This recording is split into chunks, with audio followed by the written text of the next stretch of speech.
Paramashivoham Om Nityananda Paramashivoham Om Nityananda Paramashivoham Om Nityananda Paramashivoham Om Nityananda Paramashivoham Om Nityananda Paramashivoham Om Nityananda Paramashivoham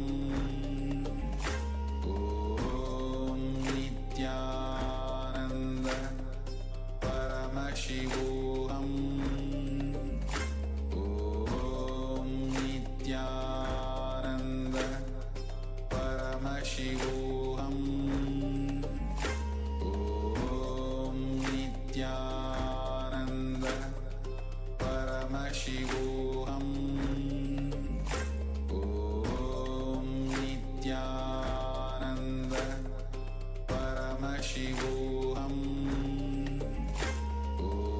Om Nityananda Paramashivoham Om Nityananda Paramashivoham Om Nityananda Paramashivoham Om Nityananda Paramashivoham Om Nityananda Paramashivoham Om Nityananda Paramashivoham Om Nityananda Paramashivoham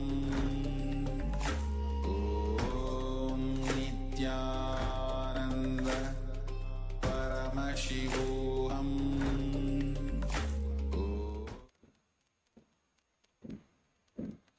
Now, slowly come back to your body. Start to move your toes, fingers, or ankles. Inhale and exhale. Rock your body now, side to side. As you come back to the comfortable seated posture onto your yoga mats. As now we have finished the entire 308 asanas, the Dvitiya Vinyasa Krama, blessed by the Supreme Pontiff of Hinduism. Can congratulate yourself, they are finished. Now, as we prepare ourselves, that we're going to move on to the next session. For all the Paramashivoham Level 2 participants, we'll be having the power manifestation session starting shortly. Is the good time, the best, after performing the yoga, where you're going to rejuvenate your whole body and mind.